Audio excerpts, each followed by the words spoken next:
G'day everybody. Sorry I'm a little late for my live talk. We just had some network issues. I'm on the road at the moment. I'm currently in Howlong, and we've the 4G drops in and out, so we've just managed to get on some live NBN broadband to sort of so we can stream. So thanks for all the questions. There's quite a lot of good questions here, but I'm just about to do start a 4-day clinic tomorrow in Howlong. I come to Howlong sometimes once and twice a year and run 4-day clinics. Howlong's on the Murray River, beautiful property on the Murray River, run 4-day clinics there. So anyone, I guess from Victoria is going to be hard to get in, but anyone who's in the area of Howlong, Albury, Wodonga, I'll be at Banyandaha naturally for the next 4 days teaching. So but anyway, I'm just at a house at the moment where I'm going to go out and help with a little Brumby, little suspicious Brumby. He's a very much not as suspicious as the little Rescue 20 horse that I videoed a little while ago. So that's exciting. I'm going to go and sort of set up a camera and video him. So anyway, I'll get into the questions. I've got quite a few here, and I've got the laptop down here to.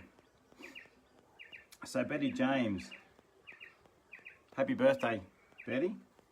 November 11 is my birthday. Question about an observation. Same Frisian 5-year-old mare, Annie. We have talked about. I had a little stinker escape. Addie second on the pecking order. Dark I could not see. Had to get to work, and she got through the electric fence at the neighbours. Fast forward, my husband goes and collects the Houdini, Addie. This was in the afternoon. He thought nothing of just putting her in with the other two, one of which is Annie. Since they have lived together for going on 2 years, Annie went nuts, chasing, kicking, double barrelling, biting, squealing. Libby, the matriarch, got between them and tried to keep Addie safe. Question, why would Addie freak out like this? Was it the scent of other horses? Was she trying to make a step up the ladder? Fear? She got back to normal by evening. I've just never seen such an overreaction to a herd mate. I've seen that overreaction quite a little bit.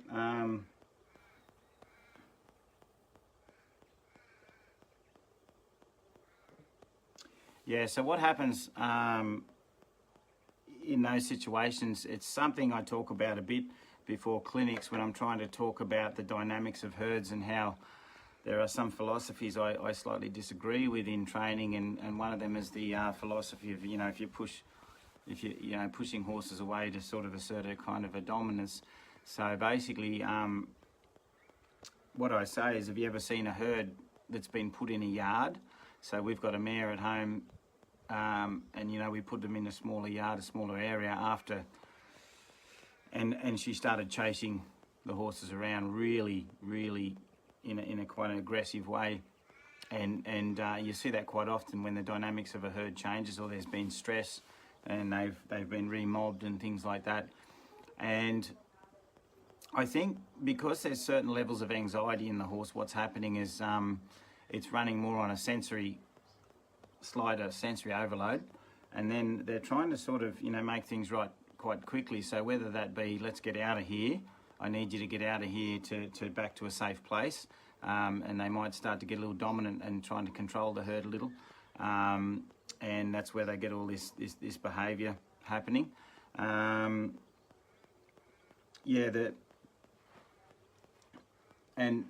just because also other things that happen when horses get put in a small space, they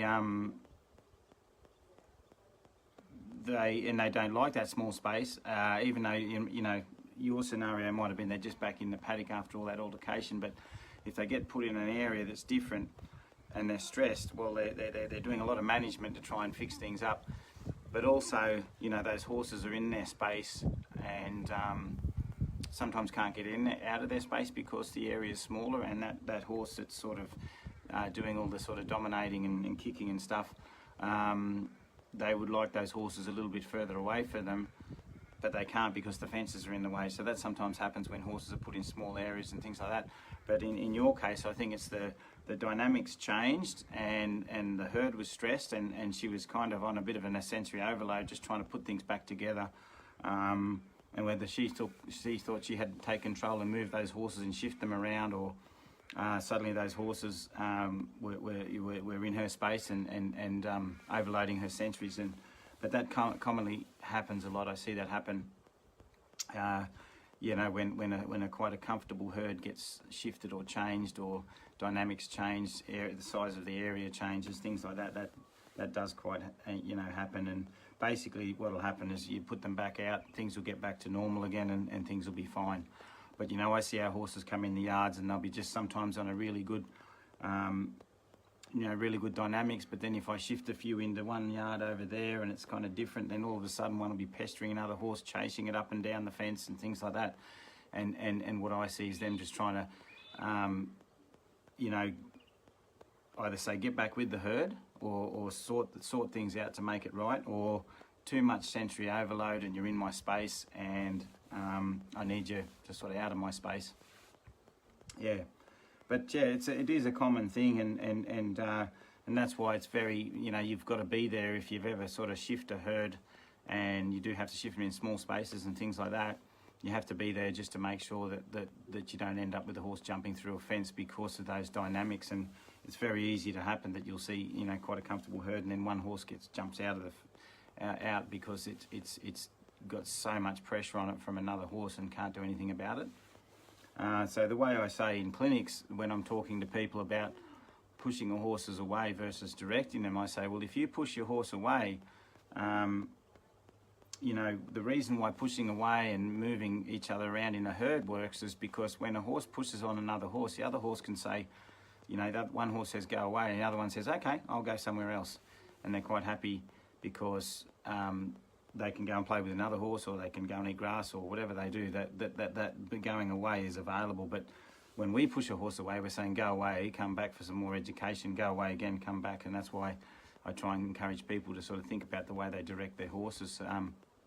Because when I've seen horses and there's been a fence to stop that horse from going away from the other horse, and then that horse is suddenly, pinging horses over fences everywhere, it's because those horses are saying, I can't escape, but that horse is saying, well, I didn't build the fence. The fence has got nothing to do with me, but you're still in my space, and get off, go. So we have to be very careful that our man-made structures and environments aren't in the way. And that's why I say, it's always good to hang around for a little bit, just make sure things settle down when you shift herds, when there's a big change of dynamics and things like that, just in case you have to sort of step in and help a horse that's caught up in a corner or something with things like that.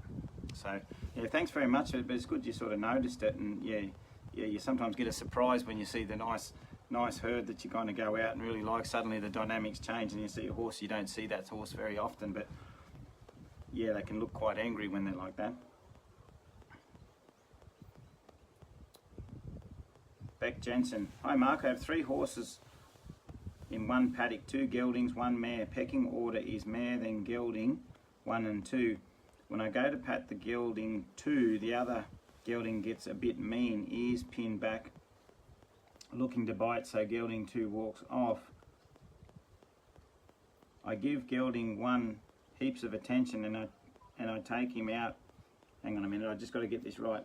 So gelding, when I go to pat gelding 2, the other one gets a bit angry. So gelding 1 gets angry at gelding 2. So gelding 1's wanting the attention, and gelding 2 is getting jealous about it.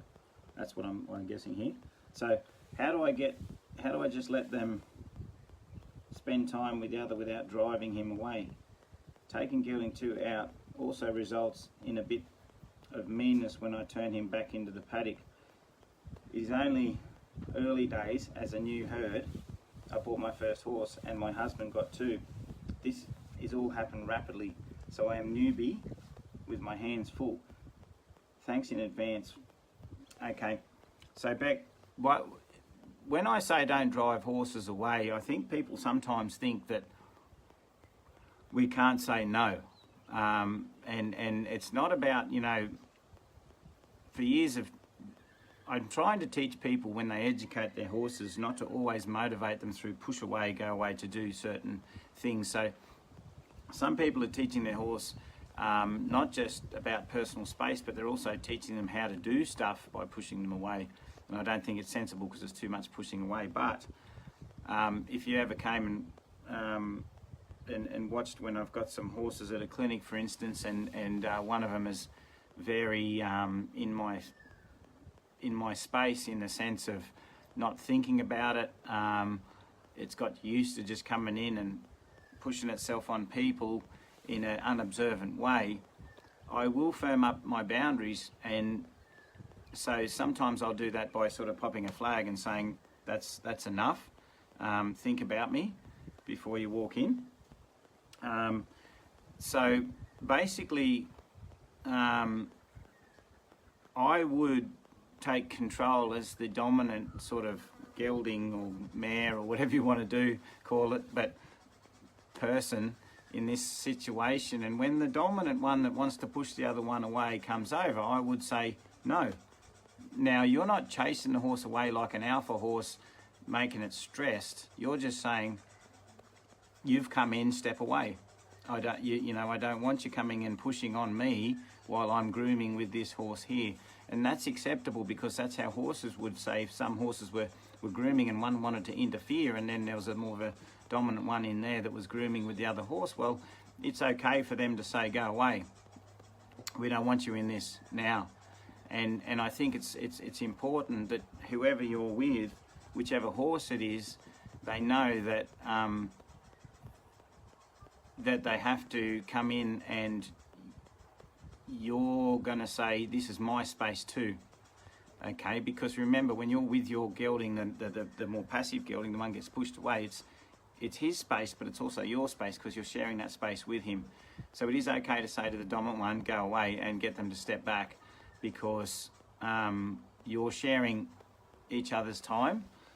And the fact that he's smashing into your space and dominating the other horses, I would be saying is that he's actually overriding your space a little bit too. And I don't think in a safe human horse environment we'd want too much of that, because if you've got small kids around or things like that, and then a horse thinks it can just chase off another horse when it's near you, then it can become dangerous. So basically what I would say is I would change that horse's thought. I would bang my leg and I'd stand up with my boundary, and even if I had to step a step forward and say no, step back, that type of driving is not going to send a horse sour, because it's just telling you that's my boundary and you've stepped in and I don't want you to come in.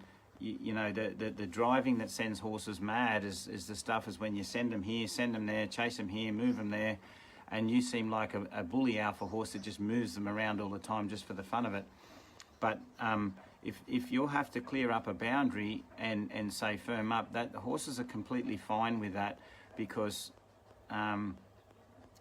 especially because it sounds like a handled horse that is happy to come in and get rubbed and stroked and have your attention. So it's not going to cause a problem. But consistently pushing horses for fun of it is going to really make them frightened. But so yeah, you're allowed to say that's enough, and if it was 2 or 3 meters away, you could step up and say no, that's enough. I'm scratching here with this horse, and I'm actually enjoying this scratch with this horse, and this is my time with this horse, and I think your other horse has got to be accepting of that. Now, as the herd gets on, there will be times that things will settle in a little bit, but it is okay to stand up for your own space. And if your space is with another horse, well, I would say I wouldn't want horses to think that they could come and push another horse away from me when I'm with that horse. No, definitely not. Especially in being a newbie in horses, there's so much information out there. You can get so crowded with should I, shouldn't I, should I do this, should I do that. I think sometimes having some certain clear little things that are simple boundaries that you say, okay, well, when you become a really good horse listener and you become a good leader at the same time, it's okay to listen and lead and try different things. But I think when you're new into horses, it's basically good to have certain clear things that you can say, okay, this is going to be my little thing. When I go out with a feed bucket, it's my feed until I give it away. When I go out and I'm patting a horse and I'm with that horse, this is my space with that horse, and I have a boundary to say don't come in with the other horses, especially if it's a dominant horse. Now there'll be a time that you'll be out there and the other one will come in softly and you'll all be three of you together softly. But if he comes in hard on that other horse, he's coming into your boundary hard as well, so I will clear that up. And then maybe when he comes in soft, or he's interested in coming in softly and sharing, well, maybe there's going to be a time that he can share that attention and you can, but basically if it's a hard thought, a strong intention, just shut it down, say this is my boundary, and leave it there. But yeah, there will be a bit of, hey, you're out, and he gets a little assertive when that other horse goes back in the paddock, and that will happen. Over time, it might just start to improve a little when things improve in that herd, because sometimes the herd dynamics take a little while to sort themselves out. But I just, first of all, just about what you are doing with your horse is important. So next, Jakara, how do you stop a horse from yanking on the bit? See more. Oh, there we go. How do you stop a horse from yanking on the bit when in a trot? He used to always put his head right to the ground in a trot when being ridden, and also when being lunged, and that's where he would keep it the whole time when trotting, which made it hard, as I had no control with his head up to the ground. Finally encouraged him to pick his head up off the ground, which now he doesn't do anymore, but instead he will yank his head down, then picks it back up, then yanks again. I've got to read slow so I can just get the idea of what's happening here.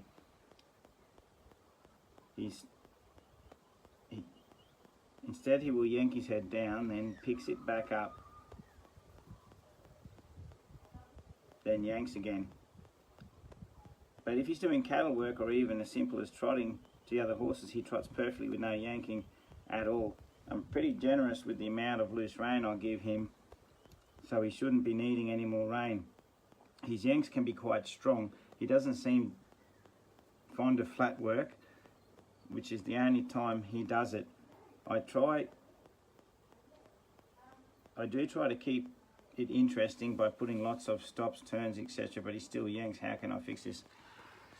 So Jakara, with the yanking on the bit, it's a common thing. I see horses that aren't so happy travelling and they kind of block us out and they just put their head down. But as you said, which I think is kind of the bit that everyone should think about here, is the important bit, is when he's going towards his friends, when he's doing cattle work, he has his head in a normal, more upright position.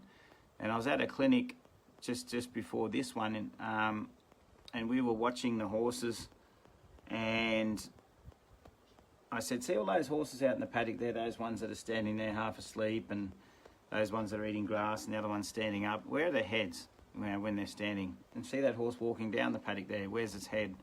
And most of their heads were kind of comfortably up, about that wither height kind of thing. So that's what you're looking at, is the head up at the wither height.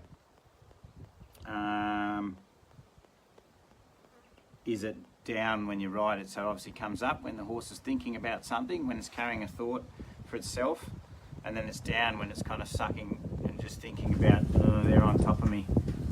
Okay, so what I would think about is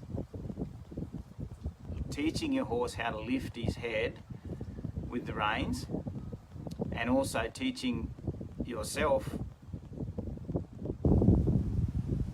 to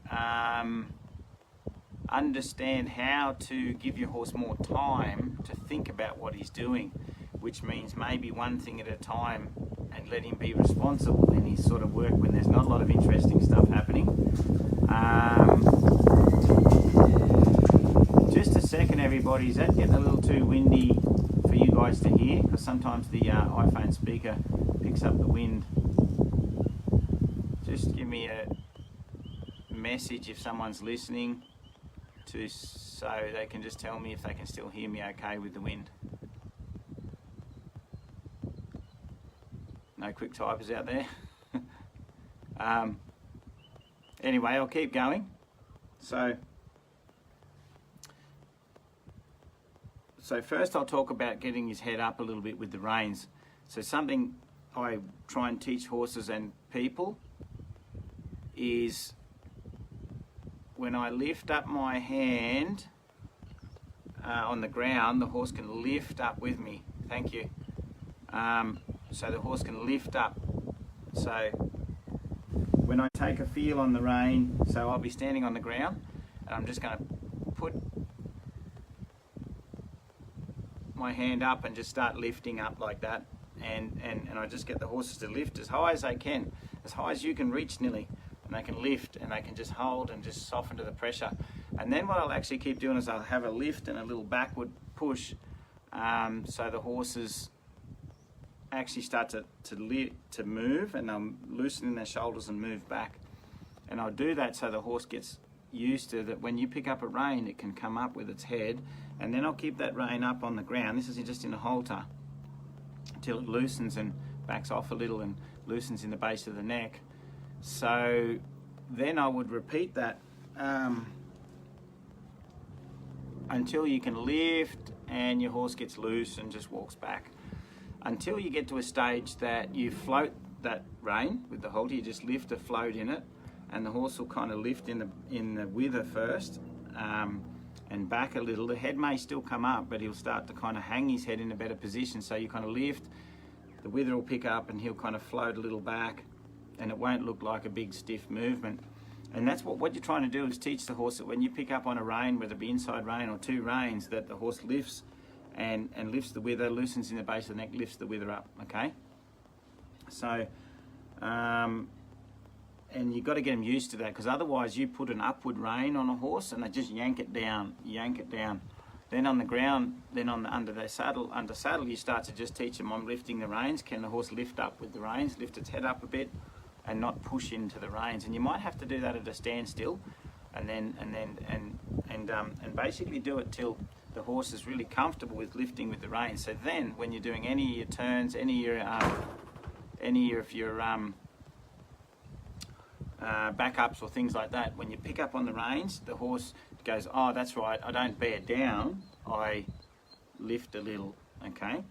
And that's going to give him the sort of upward feel on the bit, because reins are three-dimensional, not two-dimensional. What I mean is some people ride just doing, that, where I'm sort of riding going, they could be in any angle to help a horse balance and things like that.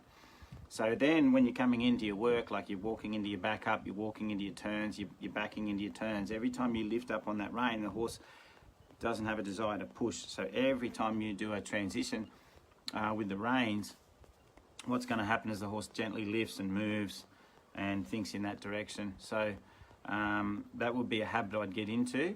So then I would do lots of little transitions on your horse. So when it starts to, instead of letting him go long and just have his head down all the time and just have his head down, I would say, well, pick up a rein and turn. He knows that every time he pick up a turn or a back up, he's going to have to pick his head up a bit above his wither just to sort of get up and get in balance. So after a while, in between those transitions, he may not choose to put his head down. Okay, so that's one end of the spectrum. And that takes a bit of teaching. And then the other end of the spectrum will be, is I don't want you micromanaging. So it might be in the past he's been micromanaged, pushed along, and he's just kind of shut down to the idea, and he just puts his head down and goes, Ugh.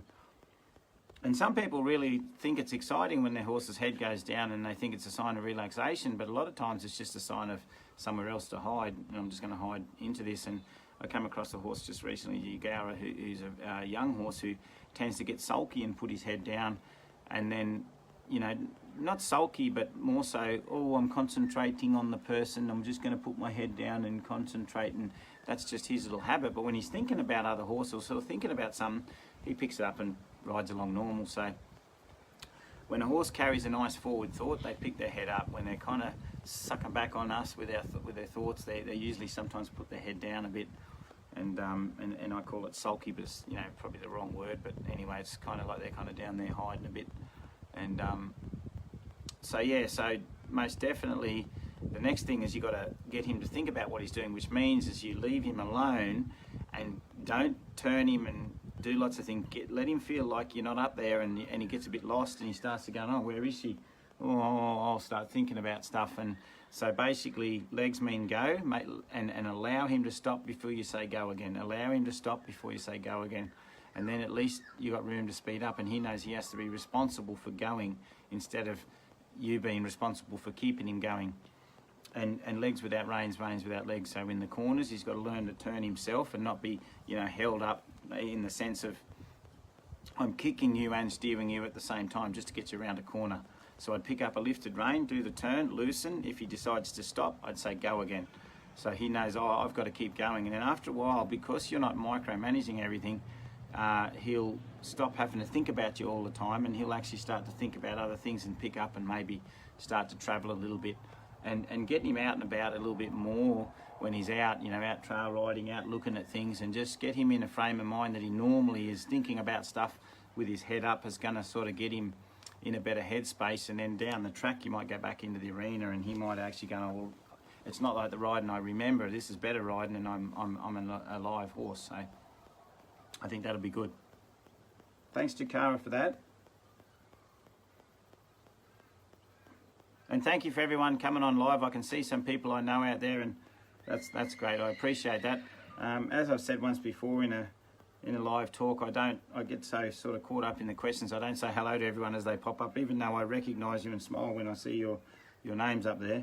I try to, because I get sidetracked, and it takes me long enough to answer all the questions, let alone have a little yarn with everyone. Right, Anne, sorry.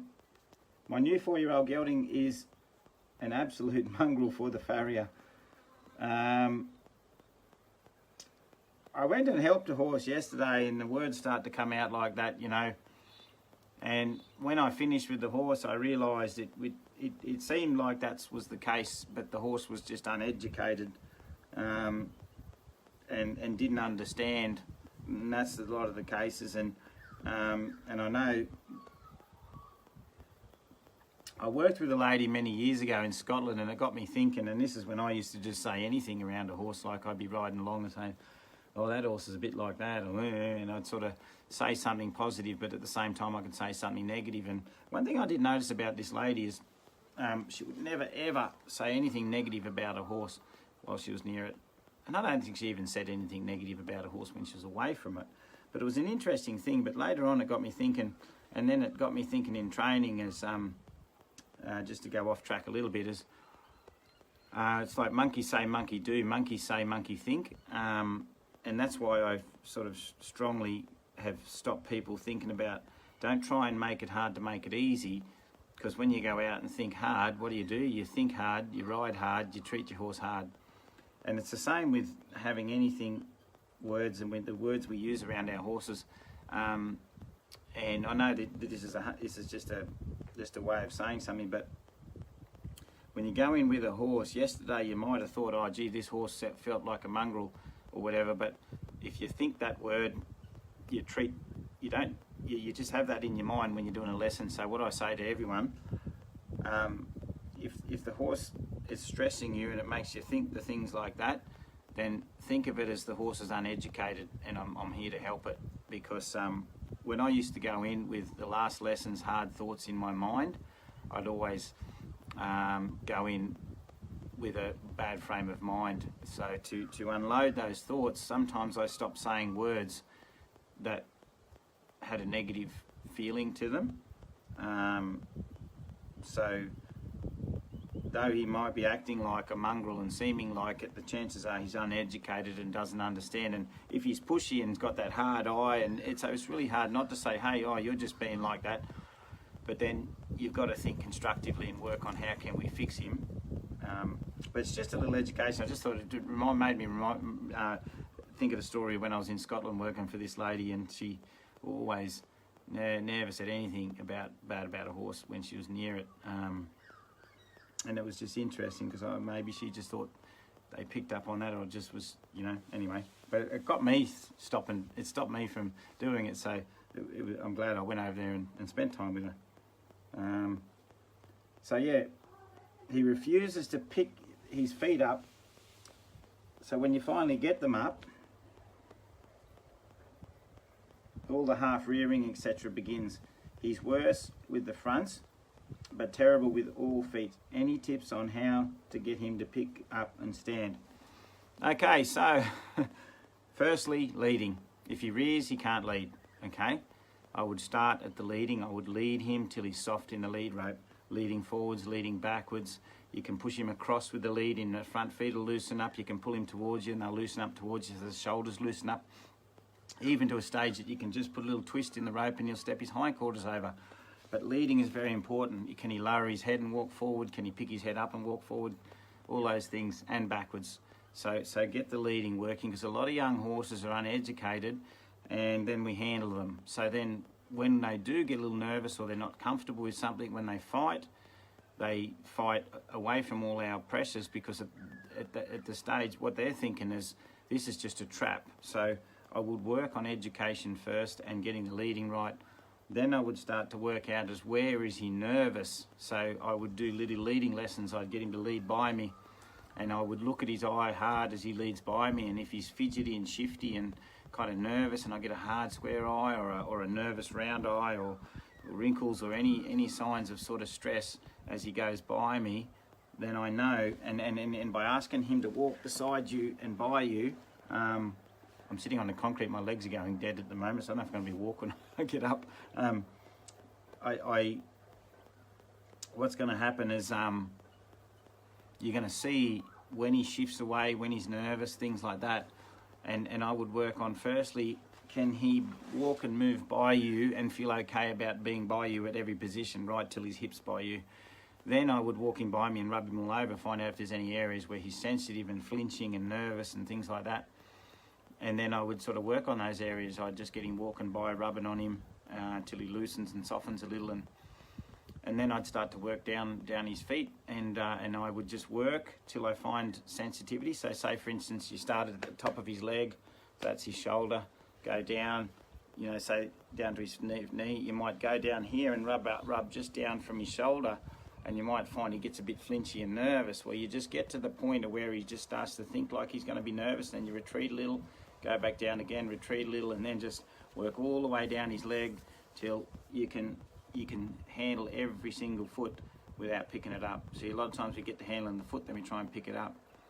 And then after that I would, once I've handled every spot, I would actually handle it, and then I'd ask him to move a little bit. So I would ask him to move, and while he's walking beside me, so you know the lesson I was just talking about getting him to walk beside you, while he's walking beside me, I'd start to handle down those spots while he's moving, so I know when he wants to shift or anything like that, he's been moving and I'd touched most spots within reason, you know, that I can get to whilst he's moving.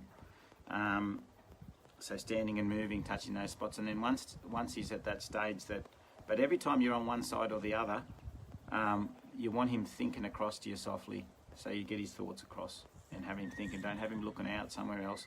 So first, you know, the one thing you really want to work on is, the other thing I didn't mention was, is his attention with you? Is he looking over there just wanting to get his feet back so he can, hello, I've got a friend here, a very friendly collie dog. Yeah, so is his thoughts somewhere else and he needs his feet to walk somewhere else? That's always on the cards, and that's, you know, why horses walk away from mounting blocks a lot of the time, is because they're thinking over there and they want to go towards their thoughts and they need their feet to do it. So that's another thing I'd be addressing is that. And then once you know, got him handled all the way down, then I'd go to get him to yield the pressure first in the feet. So once he's handled really good, you know, you could even stand back and have just a loop rope around his foot, not a loop so it gets caught on his foot, but just, you know, a rope that folds around his foot that you can let go if you wanted. But and you could do a lesson of put a little feel underneath his feet till he loosens each foot up, and teach him to loosen and yield to pressure a little bit before you even think about putting the feet up. So what I do is I go down and I put my hand just at the back of the fetlock, and I'll just put a bit of feel on the fetlock, and the horse will loosen its foot, and I'll reward it for that. And then I'll go around all its feet, teach it to loosen its feet. Once they can loosen their feet and effectively, then they can transfer their weight on the other foot.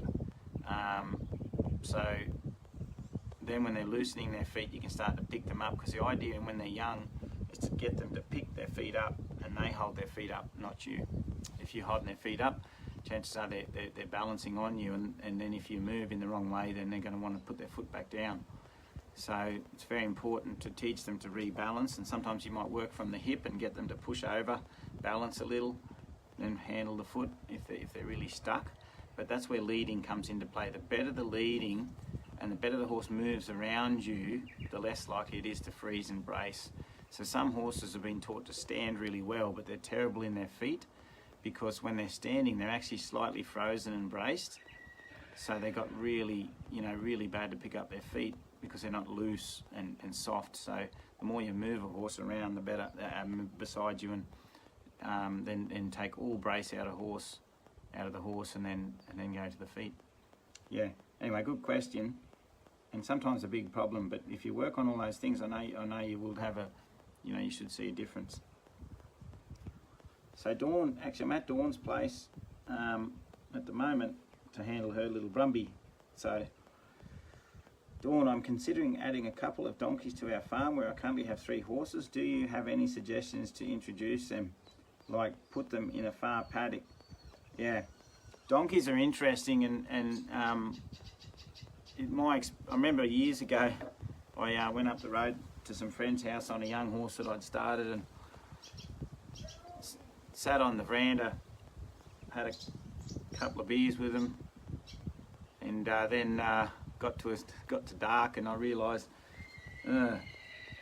it's no moon tonight, and it was a pitch black night, and I just had to go by the rough feel of she knew where to go, and then all of a sudden I'm riding this young horse, couldn't see a thing, and until my eyes started to get a bit better, I could actually just see tippity tops of the trees but I was sort of, and then the horse froze, and I'm like, oh, what's this? What's going on? Because she was on the way home, so technically she should have just kept, plodding along, and she could see better than I could, I know that. But anyway, there was a donkey, and I couldn't figure out why I couldn't move it, but I realised that there was a donkey, and there was donkeys in this paddock, but it was a funny feeling because I couldn't see anything, but anyway, donkeys are interesting because they will freak a horse out like anything. So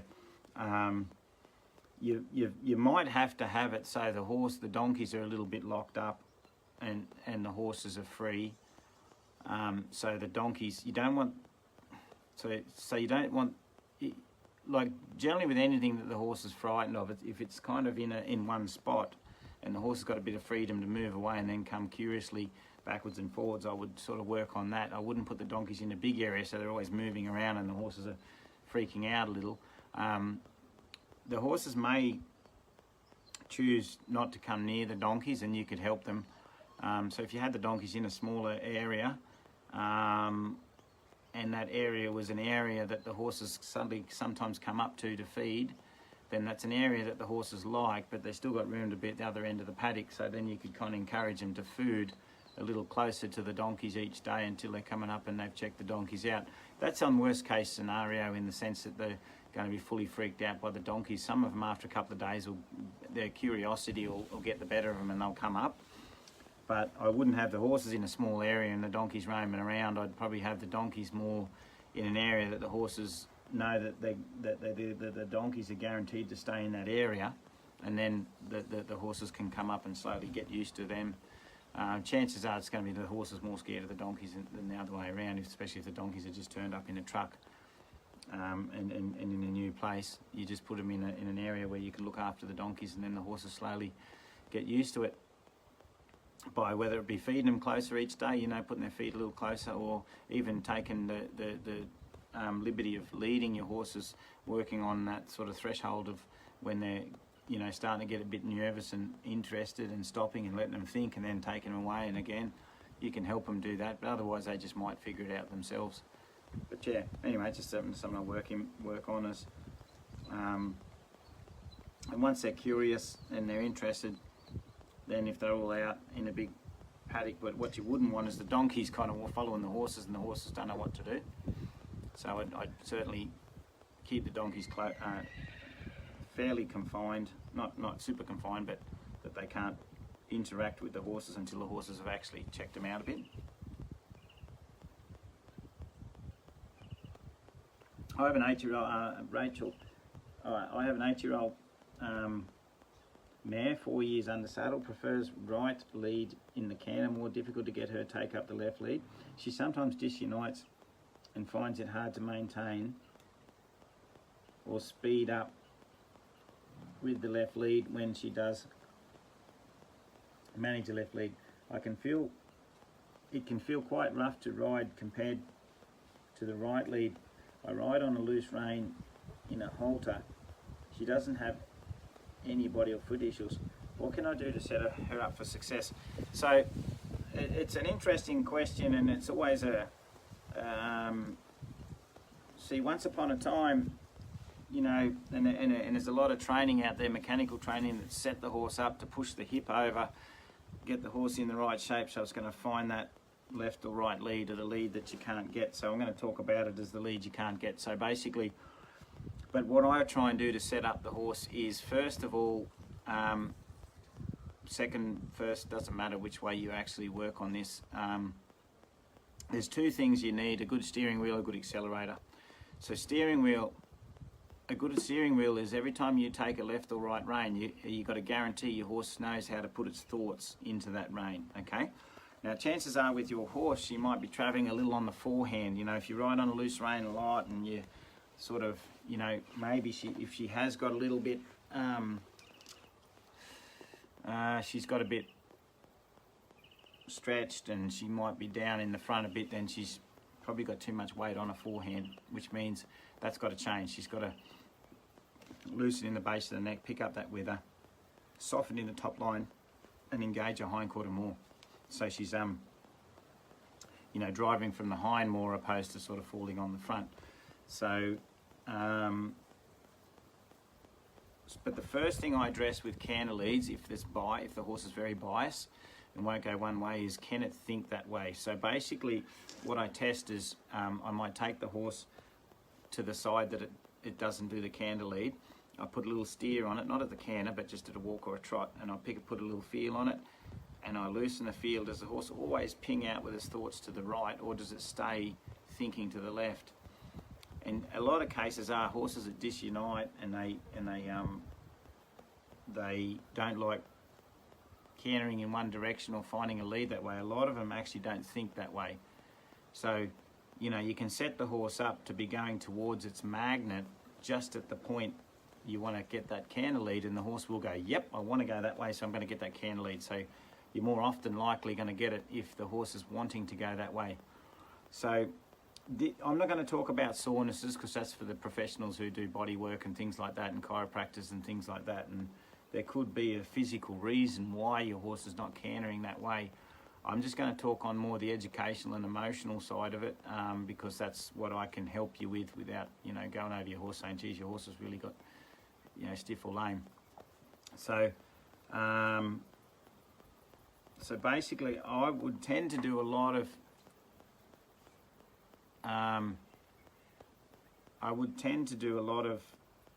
lessons in pick up a feel, follow the feel, okay? Ground and under saddle. But a lot of the turns I would do is I would pick up an inside range, so the horse actually has to step into the turn and really step into its turn and use its hindquarter. So I would teach it to back up really well, so it's backing up nice and soft, stepping over really nicely, and rock back, step over, rock back, step over. They're things that I'd work on. So when I'm doing corners, instead of big round corners, the horse learns to sort of pick itself up and step over and lift up in the reins more. So a lot of those sort of exercises. Hindquarter yields, so the horse can start to step over in the hindquarter, things like get loose and free in the hind.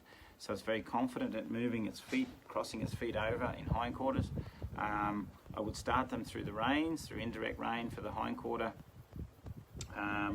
You know, lifted open rein to get the horse to step over. Then I'd start teaching it to yield outside with the reins, across like that, so you're getting it really soft with the reins and able to move all of its feet and feel confident about not having any braces and things like that. But I would also work on knowing when your horse is thinking right or left, and that would be when you are turning and you loosen up, does that horse go correctly and keep holding a bit of a turn? So no, I don't mean loosen up as seen do just do a straight line, but you pick up a feel, get it to look in that direction. Horse follows its look, and when you loosen a little, does the horse actually ping out to the outside? Does it keep wanting to go that way? And you want that going good on both sides. And once that's going good on both sides, then you kind of got a more of a guarantee at the slower speeds that your horse can hold a thought in that direction. If it's just going that way but not thinking that way, chances are it'll always want to canter the other way. And then I would work on getting it to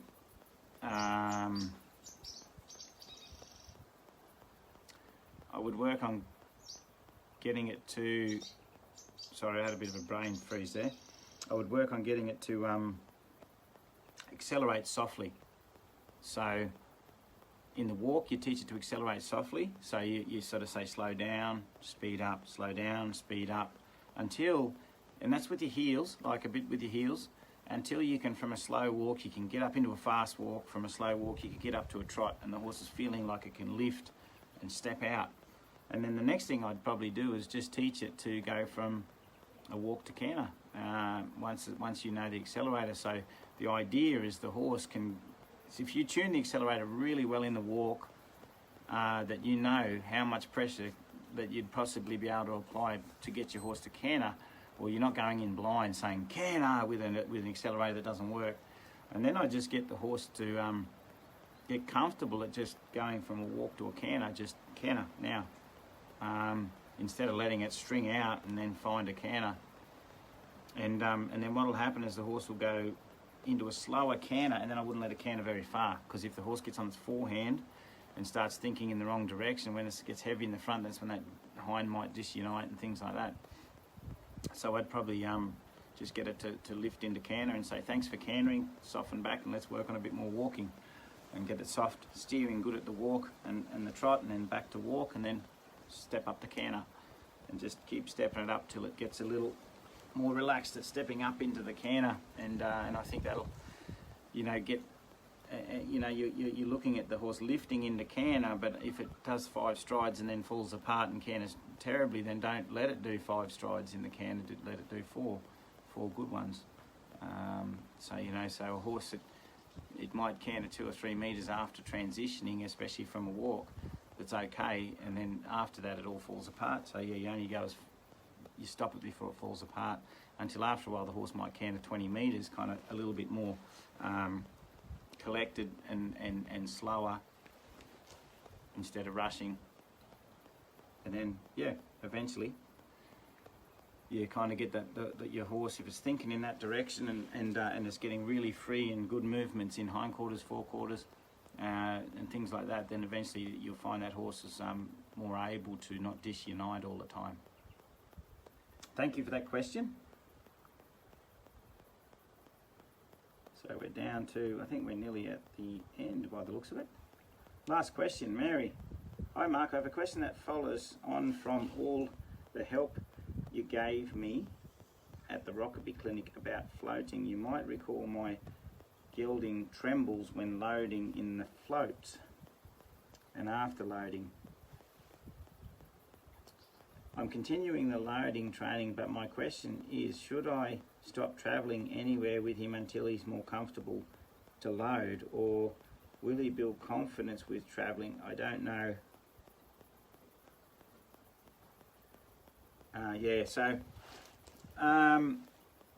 With your horse, I would get him loading a lot better before you're travelling, because I think he's been travelled a few times because of his history, and I don't think the travelling's helped his trembling, because he just gets in a trembly state and can't fix it.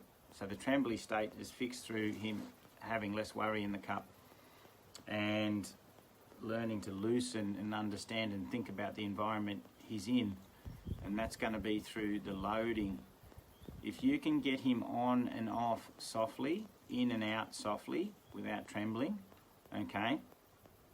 So as I was showing you, you get to the point where he starts to look like thinking about bracing or getting close to getting nervous enough to tremble, and you back him off that point and walk him up to it till he's actually loose in the feet and mind and he's thinking, and then you take him a little further and back until eventually every spot you stop him, there's no trembling and no bracing, there's no stretching out where the hind feet back there and the front feet there, and there's no one foot that's kind of got too much weight on it for longer than, you know, half a second.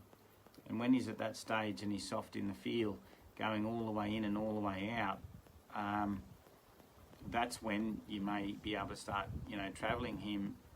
I don't think, I mean, if you have to go somewhere for good education and you have to go somewhere to a vet, you obviously may have to travel him, but if you can avoid a bit of travel and work a bit more on getting him good at leading, then that's going to be a helpful thing. And then, yeah, so there you go. I don't recommend everybody do this, but I would do this. I myself is once the horse is going in there and locked in there, I would teach them to lead backwards and forwards, and I would, but I don't want people to put themselves in danger. But is when the horse is in moving a little bit, when they get someone to drive the car and you get them to lead in there. Yeah, get them to lead while the car's moving, but that's once he stops trembling on the way in and the way out. And even get him to a stage that you can bang the flag on the float while he's loading and he's kind of going in there thinking about it, but confident, okay? Not just obedient, confident. So yeah, thanks Mary, and it was good to meet you too, and managed to help a bit with him. So yeah, okay then, thank you everybody. Thanks for the live talk. Sorry about the bit of wind there, but yeah, anyway. I'll see you next time, and yeah, if anyone's in the How Long area, I'll see you at How Long. See you later.